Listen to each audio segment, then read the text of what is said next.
you don't have to be sick to want to get better.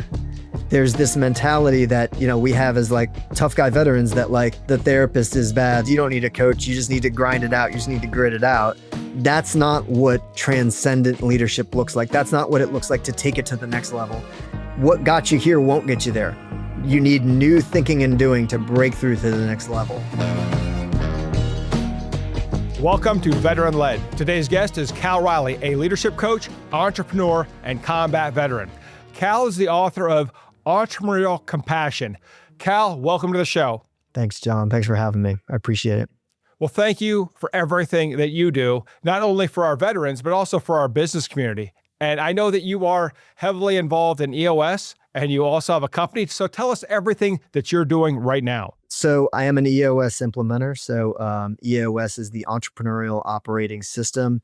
It's a way to run your business. It's a business operating system. It's not a software, but it's a way to maximize kind of all the human energy in your business, right? We like to say, as long as there's humans in a business, EOS can help you, right?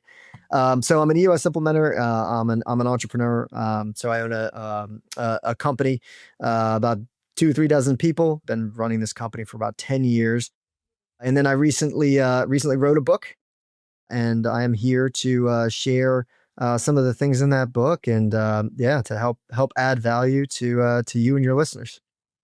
Great. Well, first of all, I like the fact that you're an infantry officer, so you know how to get stuff done. Yeah. But more importantly, I got to tell you this, like the first time we had an EOS implementer, let me take you back to like 2017, and the guy had no business experience. And so what I really like about bringing out everything that you're doing is that you are actually running a business, investing in a business while coaching EOS. And so for our veterans that don't know, EOS is the Entrepreneurial Operating System, written by a guy, he has a book called Traction. The author's name is Gino Wickman.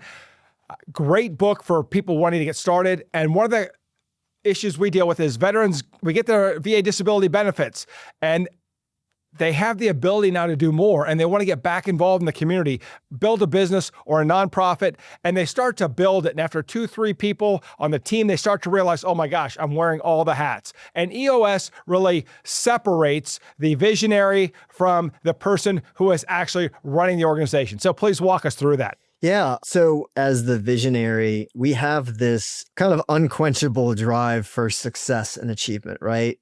And nobody's ever going to take that from you, right? If you're a visionary of a company, you're an entrepreneur, you know exactly what I'm talking about. If you don't know what I'm talking about, that's probably not you. You might be this other guy who's kind of the right-hand man to the visionary, right? So the integrator is the one who kind of harmoniously integrates the visionary's vision and helps them execute on completing that vision, right? So when we think about a company, if you think about your company as if it's a car, your visionary is kind of like your gas, right? Or your nitrous oxide, if you're one of those street racing guys. Whereas your integrator is more like your brakes and your steering wheel, right? The integrator is making sure we're managing the energy. The entrepreneur's got, that drive that is just gonna push that company. And it's interesting, John, because like a lot of us as entrepreneurs, a lot of us as veterans, right? When we transition to being an entrepreneur, it's interesting because as a veteran, we've got the brotherhood, right? But as an entrepreneur, it's lonely at the top. It's just you. So as an entrepreneur, as a visionary, you need that integrator because they're the one that's going to help you rock and roll. They're the one that's going to help you get it going.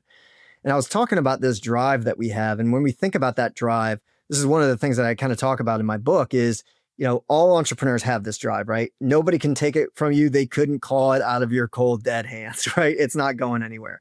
But a lot of times that drive, I'm closing my fist right now for those of us that are listening to the podcast. A lot of us that drive, instead of a closed fist where we're like, heck yeah, we're going to do it. It ends up being a fist that's going to punch somebody in the face, right? It can be off-putting to people, right? It can push people aside because we're so driven and we have so much that we want to do. Other people see it as like, oh, we're kind of a jerk or we're kind of out of touch or whatever, right? So what I write about in my book is this concept of entrepreneurial compassion. And it's all about really how to take that drive, which we need to have as entrepreneurs, and pair it with compassion. Because when we can do that, that's when the sky is the limit, man. We can do anything if we pair that drive with compassion. But a lot of times that drive, it's our superpower, but it can also be our kryptonite at the same time. Interesting. Yeah. So you use the fist, right? So, okay, one fist, one knife hand, we can get it done, right? But you're saying, no. We need some compassion here. We need some empathy. Yeah. Two fists. Yeah. Yeah, but once again, I think that the reason why I'm really interested in what you do is because I've hired coaches, I've hired EOS implementers who do not run their own businesses, who are not in the middle. Maybe they ran a business 20 years ago, or they're complete students of EOS, and so they don't have any practical application, and that drives me crazy because then as they're asking questions, they don't understand what questions to ask, and the sign of intelligence is the quality of question that you can ask. So let me take you down that road. I sense a good question coming. No, actually, I don't have it. but so we've run EOS now, or a variation thereof, for about 7 years. And Nice. What happened was I brought in a new leadership team member, a C-level team member, and we were going through some changes. And I said, I'm going to bring this implementer back in. And this guy, he wanted to do the full 2 days, redo our core values, all these things. And, his business that he had been involved in before he became an implementer was much smaller than ours. And I said, no, we're not doing that. Yeah. I said, this is where we are. And he would not agree to just do a day of, I said, this is where we're stuck. And he said, well, I can't do that. I have to do the whole 2 days. Now, is that like an EOS corporate thing, or is that more of you have the flexibility when you're an implementer? I mean, you have the flexibility. I think it's, I think that there's a human component, right? Like when I talk to anybody about EOS, I think one of, if not the most important things is, do you click with the other guy, right? Do you, as that entrepreneur, click with the EOS implementer? Because if there isn't that click and that mutual respect, it's not going to be fun, right? We spend enough time with each other where, if you don't have that, it should be an enjoyable experience, right? We do have a process. Some of us are more dogged with following it than others. I think at the same time, on the flip side to that, one of the things that, we talk about, and that's really important as leaders, is we've got to meet people where we are, right? Like John, every day, you got to meet your team where they're at, right? Adaptive leadership, right? The same leadership technique with every single person will not get you the same result, right? We've got to temper ourselves. We've got to figure out, hey, what does this person need from me to get to this next level, right? How can I best coach this person, right? So I just say that to say, we're all different, and you're going to get a different experience, slightly every time that you talk to somebody, but we all should be doing EOS. So I think it's, if you've got somebody like you guys that, have been running on EOS for a while, you should be good with, coming in. But again, I probably don't know enough to really comment on the specifics of it, but there are definitely implementers out there that are very like, nope, you will start at this and you will end at that, and we are going to follow that agenda to a T. And then there are ones that, do pretty much whatever they want and everything in between. So I think it's all about finding that good fit is really important, right? Just like with our employees, coaches are the same way. We got to find a coach that not only are they a good fit with us, personally, we want to coach, if we're a driven entrepreneur, we've got to get somebody, to your point, that's got that drive. That's like, holy crap, this guy's like trying to get to the next level. And I think for me, at least, it's really important that I'm, never comfortable, having a great quarter, but still working towards, that next thing, right? Trying to be a better coach, sharpening the tools, that kind of thing. Yeah, I think that's a great point. Finding great coaches is difficult. Great coaches are worth their weight in gold. But they're difficult to find. So a lot of times I'll start with veterans who got there, because at the end of the day, we have a general philosophy, and core values and stuff come pretty easy with veterans. Like, we get it. We don't need to spend a lot of time on it. And that's why we built a team of veterans here at Barry Law. But at other organizations, they have to spend a lot of time and figure out what core values mean. And, where I really found the gold was not from a coach, but, we built our EOS core values, right? And then we built our core value posters, and then we started giving out quarterly awards for the core value, peer nominated $250 for the team member that exhibited this core value. But that didn't do it. What did it for us was when I could come out to the quarterly meetings and say, you know what? Here's one of the core values that we didn't live by this quarter, and here is how it bit us in the ass. And here is how, in the alternative, I'll say, you know what? We had to make a really tough decision here, and we had to rely on our core values, and this is why we made that tough decision. Yep. So I found with the, as much as it's, the cheerleading and giving awards and patches, like the military, that's great for a while, but to really build that culture to show like, no, we are really using these core values to make very difficult decisions. And when we fail in our core values, we're going to let you know. I found that vulnerability with the team has really made a difference in helping them understand and then embrace the core values. Yeah. Well, we are what we tolerate, right? And when we say, hey, these are our core values, this is one of my handful of rules, and then we tolerate and we permit people to break those rules, and people see that's what we are, right? But when we say, hey, this guy broke a core value, guys, this is why he's not here anymore. People look and say, oh, okay, you guys, you mean it, right? What I really like is a scorecard. All right. You've got real accountability there. And I can just tell you, I just screwed this up a couple of weeks ago, and I have to go back to the team, with some humility and say I screwed this up. But we have a standard on the scorecard, and we are, we're every other business, we're trying to, entrepreneurial business, we're in a rapid growth phase, and team member said, well, I don't think we can hit this metric and that metric, so I think one of them has to go. Now, as a leader, I should have pushed back and said, well, we set these, like, suck it up, right? I mean, obviously, you were an infantry officer, special operations soldier. You didn't say, well, nope, that's too hard. We're not going to do that. We're not going to go on that. No. We're not going to do a 12-mile ruck march. We're going to do an 8-mile because it's a little bit easier and people are tired and their feet hurt, right? So, I got into that, and they're like, we can't sustain both. So instead of me saying, well, then hire more people or do whatever, I listened and I said, okay, fine. We have a fix, but we're not going to have the fix till next quarter. We're just going to let the team know that this metric is not that important. And I'll just tell you, that was a complete failure, because the secondary and tertiary effects of that was like, oh, do the other numbers matter? Are you really serious about the other ones? And by the way, for that specific thing on our scorecard, when we pulled it off, we saw other problems. So we forgot why it was on the scorecard in the first place. So I would just say, one of the great things about EOS is that, and let me just back up for those of you that are listening, don't know what it is yet. It's one of the Rockefeller habits. There are other ways to do it. There's scaling up. There's a bunch of other different brand names that do it. What I have found is EOS is the simplest. So if I'm a young infantry officer and I'm talking to soldiers, like simple, right? Yeah. let's just dumb it down. Yep. But also in any organization, we're a law firm. We can't waste brain power on figuring out systems. So it has to be a simple system that everyone can use. But tell us tell our listeners a little bit more about the scorecard and why it's so important. No, and I love this, I love this conversation. And I love what you said. I find it really interesting, right? Like, when we're not hitting our scorecard, so in EOS, we're all about figuring out what's the root of the issue, right? So we're not going to hit it. All right, do we take it off there? Do we just say we're not going to hit it? Do we drop it down the issues list? Well, that is actually, in my opinion, that could be a people issue, right?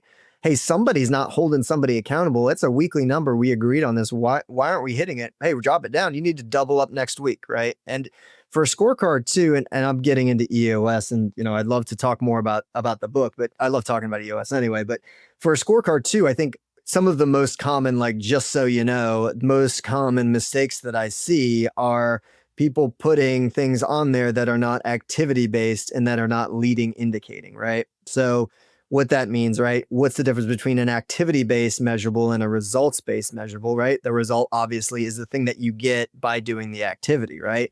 So what we want on there is activity-based, not result-based. So the more activity leading indicating we have, we want to turn this into like a system of dials where we're turning it up. Hey, we can get more marketing, more sales efforts equals more operations. Then we do more recruiting, more operations quality. Like, we want to be able to dial those efforts up and down based on what's going on this quarter, right? So we hit a really, really high revenue. We have a really high revenue and profit goal this quarter. We're Q3, for example. We always know we're busy in Q3.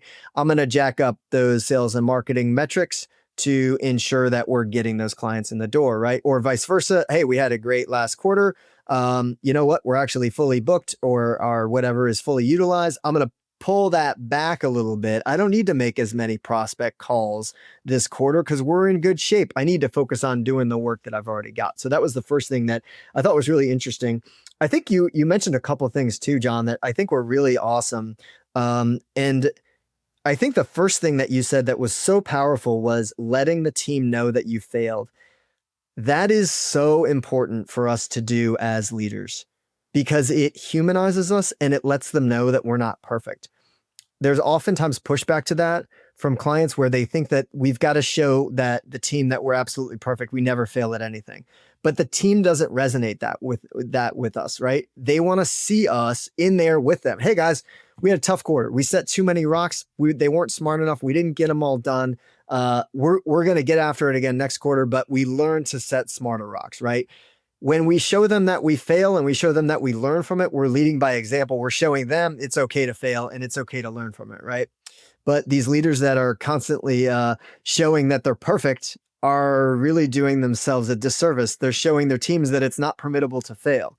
So therefore, the team members are not going to try to do anything outside the box. They're not going to try to go out on a limb. They're not going to go the extra effort, right? They're just going to color within the lines, right? Or shut up and color, as we used to say in the military. The other thing too is, and you mentioned this, John, and I thought this was really powerful. I think apologizing when we're wrong to teams is one of the most underrated things that we can do. Apologizing to somebody on our team, it shows that we care about them. It shows that we care about the work that we do. It shows that we care about our company.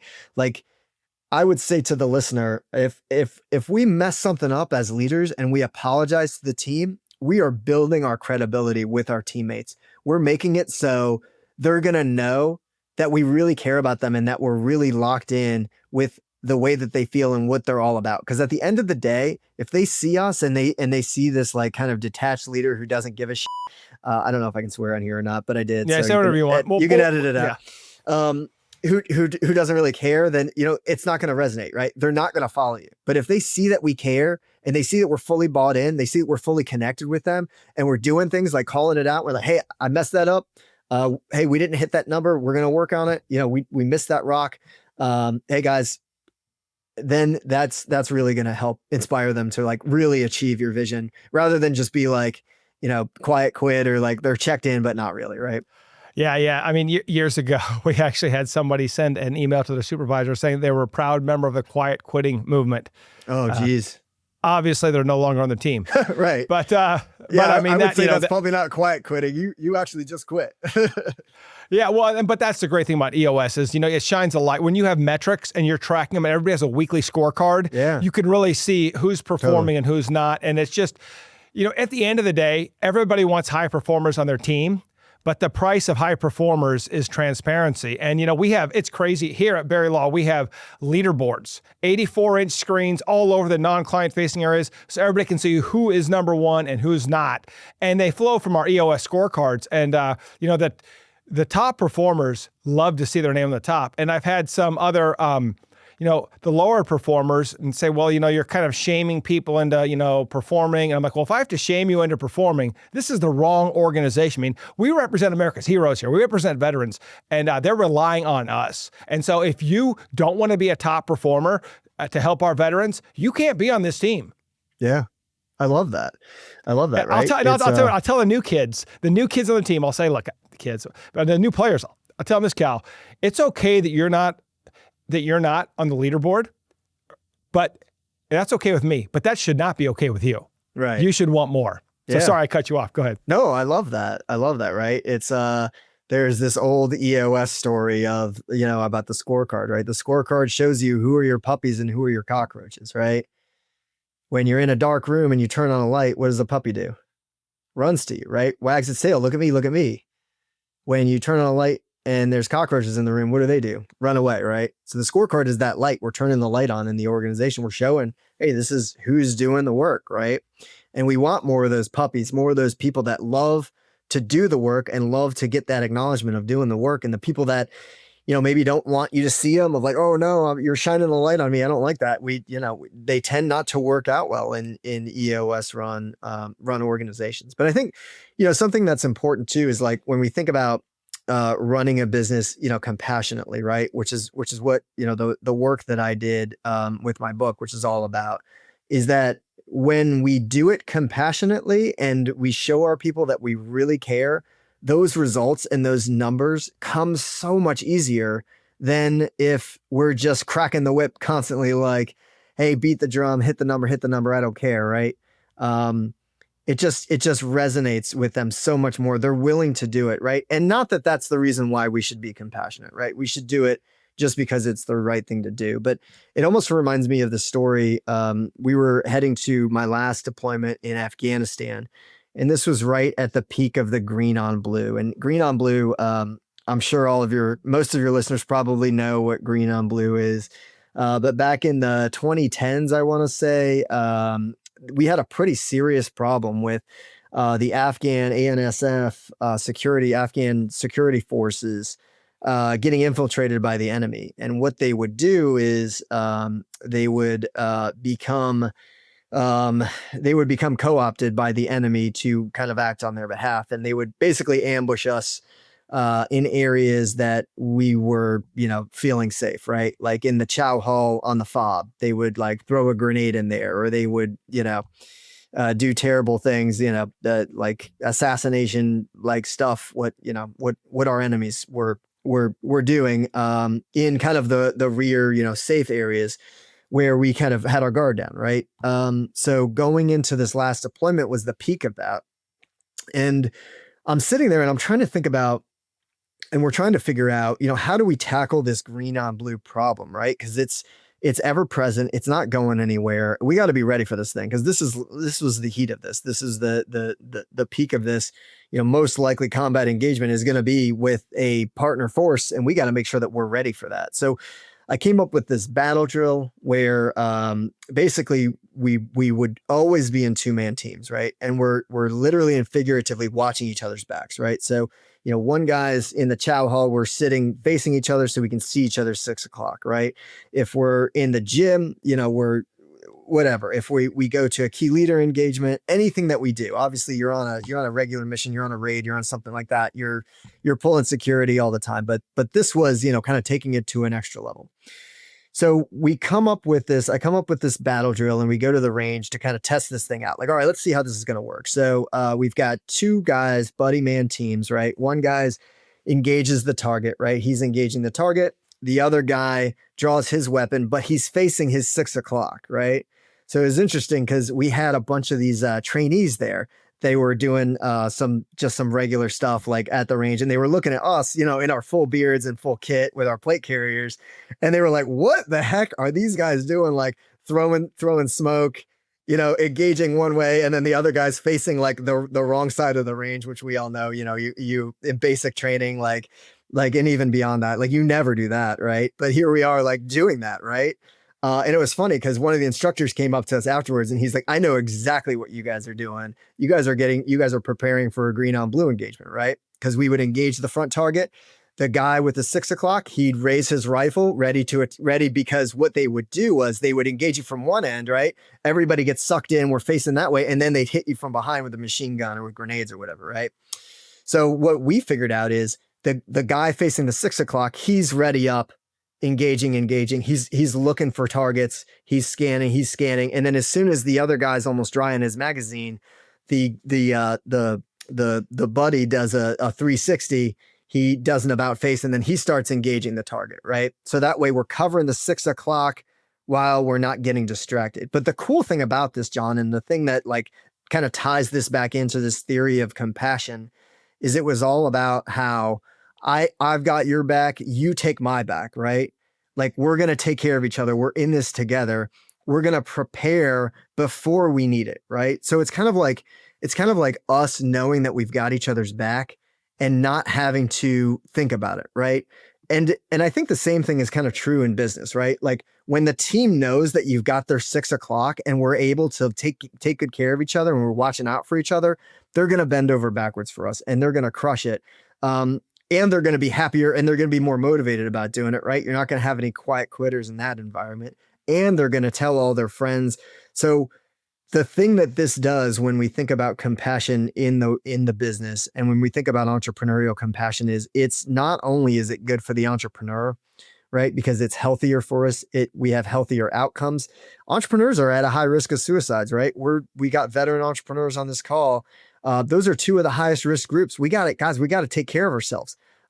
We've got to do this work. We've got to do the self work, right? We've got to meditate. We've got to take the time to journal and think about ourselves and think about our lives. So that way we're okay. We got to put our own mask on first, because then and only then can we help the other people in our area, right? It's the same as this green on blue, right? I've got to be able to engage my target effectively. If I can't do that, that guy's going to get me and my buddy, right?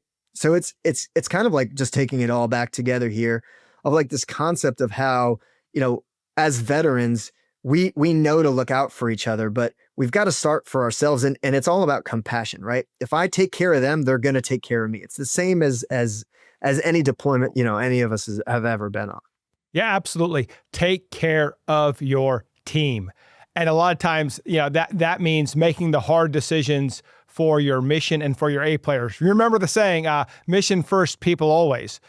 And what I found is, that compassion a lot of times is best directed at your high performers. Because here's the thing, if you tolerate low performance, you are hurting that high performer. If you're tolerating a low performer in your organization, that high performer is coming home, is upset, frustrated, probably their wife, their kids are dealing with it. And guess what? You as the leader, it's your fault, right? Because you were tolerating underperformance, which made them tolerate the underperformance, and you're making their life miserable. And so what I found is, it's okay. Look, if people don't make it, I played college football. I made the team, but I never saw the field. Failed my first time. Were you, John? Fullback. Fullback, cool. So, hey, failed my first time through Ranger School, got injured, failed out, everything went about 6. Look, both times I wasn't good enough. Hey, it's okay to not be good enough. But guess what? We didn't let the rest of the team suffer because John wasn't good enough. Right. And I think it's the same thing, as you build a team, your best players today, and I love this about college football, your starting quarterback today, hey, they may get injured, they may enter the transfer portal, or guess what? Someone may beat them out next year. Yeah. When you're building a great team, it's all about the compassion for the team. And sometimes, when we get really soft because we care about, oh, Susie is failing now, we got to help her. Well, yeah, we do want to help Susie. Sure. But not at the cost of Sherry, our top performer, right? And that's the difficult thing. You've got limited resources. You want to help the mission, you want to help the team. How do you do that? Right. Yeah, it's like you're on the boat, right? About to do a mission, and there's a hole in the boat, and everybody's trying to plug the hole. Everybody's trying to get the water out of the boat, except for one jackass who's trying to change his socks. It's like, man, now's not the time to change your socks. We got to take care of the boat, right? At the same time, if somebody's trying really hard, right, and they're the right person, or they're the right fit, they might just not be in the right seat, right? That guy who's really outgoing, who's really charismatic, but he's in the finance seat or he's in the finance department, maybe that guy needs to be doing sales, or vice versa. You've got that hyper analytical, genius mind that is out there trying to do business development, but he just stands in the corner with his gin and tonic and he doesn't talk to anybody, right? It's like, hey man, give that guy a spreadsheet and he can tell you what clients are the best clients, and you need to be chasing those clients, and what clients or what business lines, hey, maybe you need to pivot from that, right? And EOS has a tool for right person, right seat. It's called GWC. Tell us about that. Yeah, GWC and the People Analyzer. So we take basically those core values, and we want to think about, do these people that you have on your team fit your core values? So you list out your core values, and then you say black or white, yes or no. Do they fit the core values? And the core values, guys, it's all about loving working with your people. So I like to think about this as, if you're not walking into your office every day and just like amazed and proud and happy that you get to work with the people that you get to work with, that is a pretty big indicator that you might not have the right core values, right? The right core values will attract the right people and they'll repel the wrong people. So we want to think about, for right people, that's what core values are. So it's like two things. When we think about people, it's the right people in the right seats, right? So core values, right people, they fit your core values. You love working with them. Right seats, GWC, right? They get it. They want it. They have the capacity to do the work well. But I think what needs to be understood is that as leaders, we are going to attract what we're putting out there in the universe. So when we're compassionate and we show people that we care, they are going to tell other great people, and they're going to attract other great people there. This is a recruiting multiplier. I've been doing this in my business for probably in earnest about 5 years. I've never had a recruiting issue. We find the best people, we keep the best people, and people talk about that, right? When you have a company that's just a fantastic culture, people talk about it. I mean, it's something that people aspire to, right? Like nobody leaves a company unless it's for the boss. They're not gonna go for a little bit more money. They might come for more money, but they're gonna leave the boss. It's all about the boss. That's why they stay. Or they're going to leave to go to a better boss.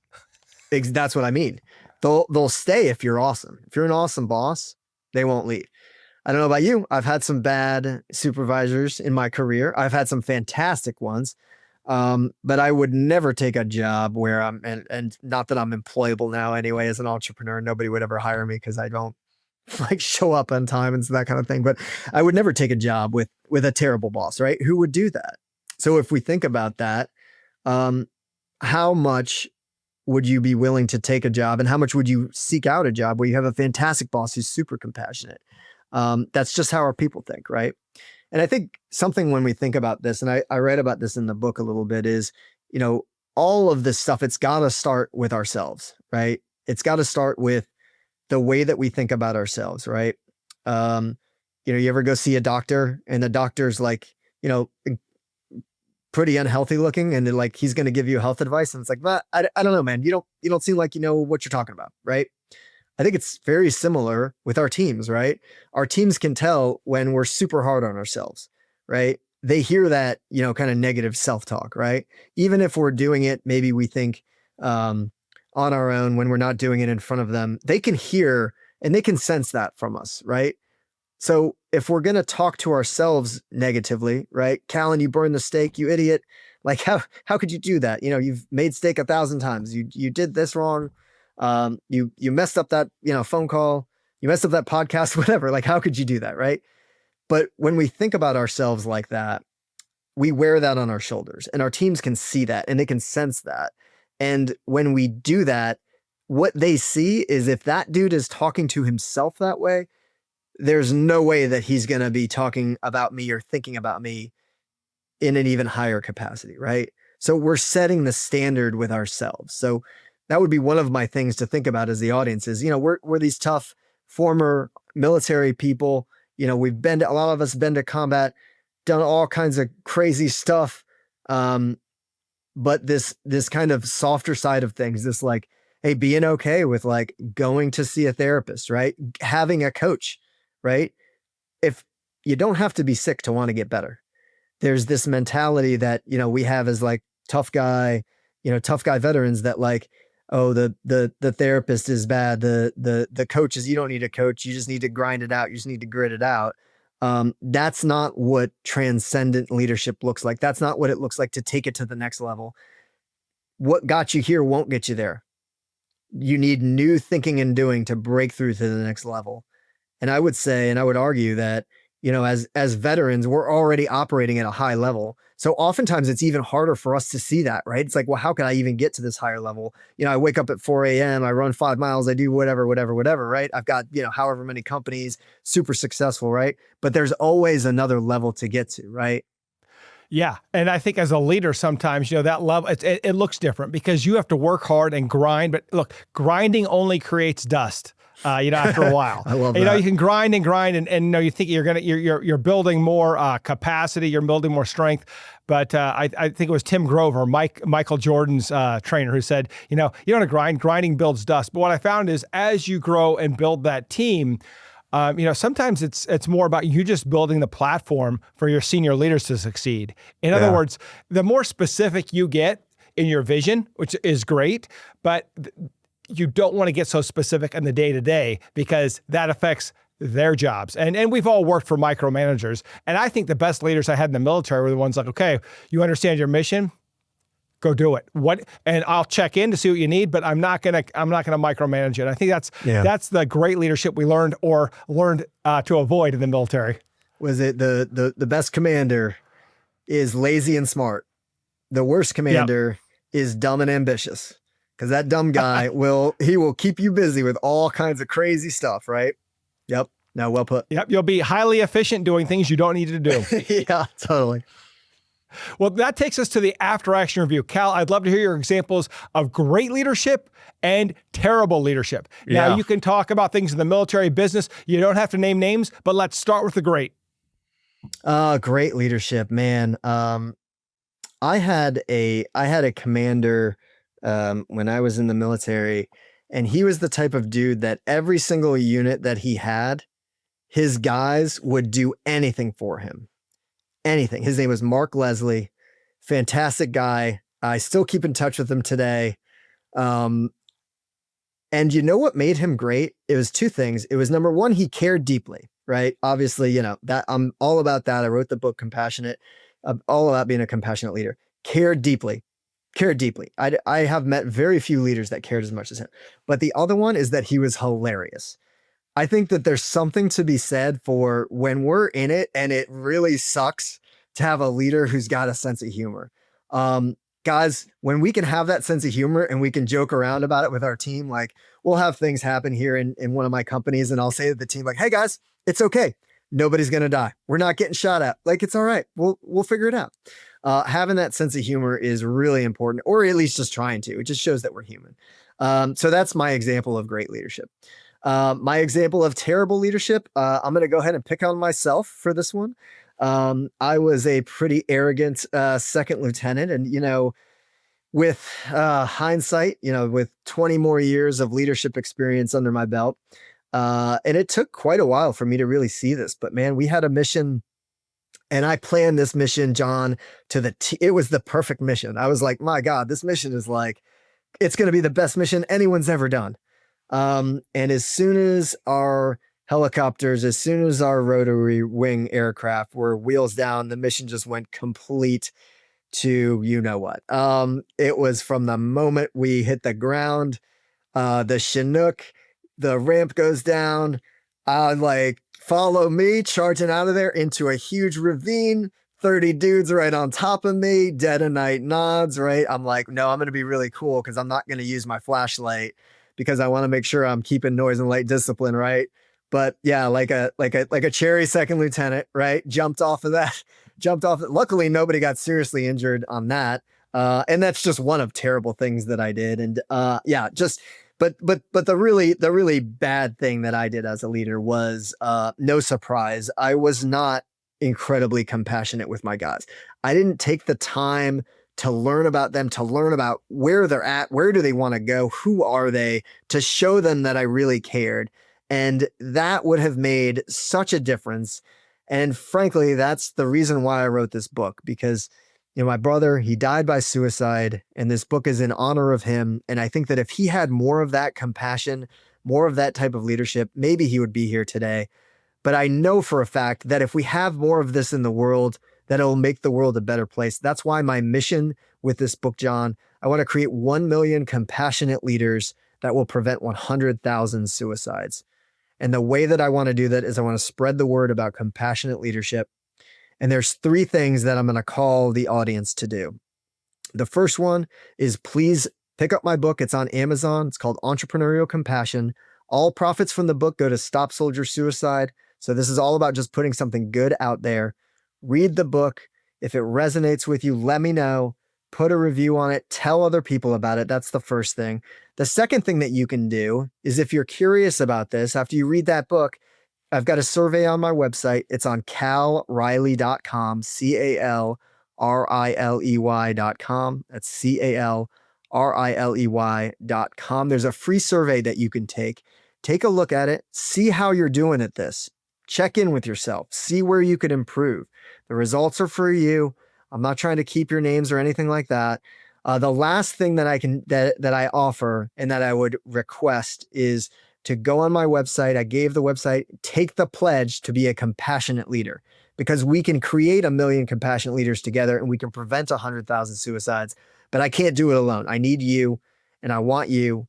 So go do that. Tell your friends about it. Tell your people about it, and go out there and go crush it and be a great leader and be somebody who you can be proud to be with, and let your people know that you really, really care about them. Yeah, I cannot overemphasize the importance of this. And this is where veteran-led came from. we had, at Barry Law, we've gotten over $500 million for veterans in disability benefits. And you would think, okay, this veteran, they need medical treatment. They need to take care of their family because they're facing bankruptcy, they're unemployed, their health issues are haunting them. And so we'd help them get the benefits that they earned.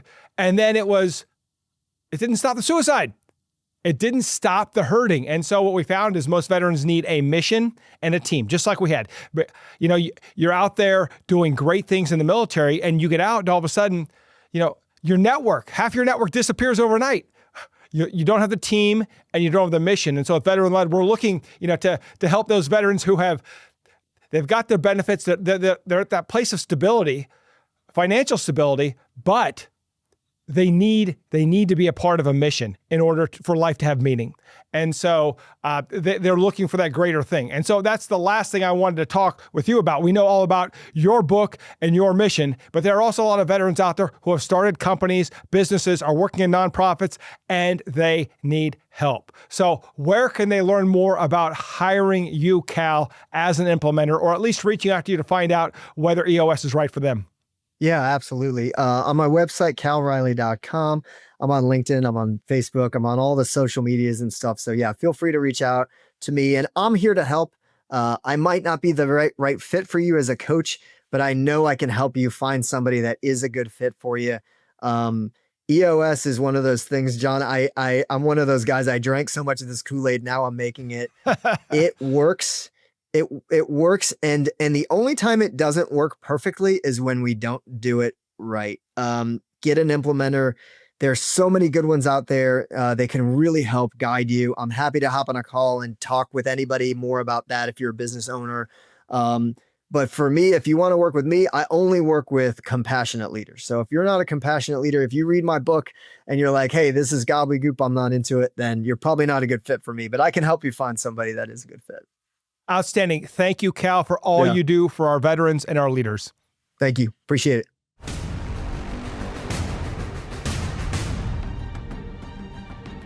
Thank you for joining us today on Veteran Led, where we seek to help veterans build an even bigger, better future after military service. Unfortunately, for some of our veterans, the roadblock to a better future is that they are not receiving all of the benefits that they earned. If you need help appealing a VA disability decision, contact Barry Law.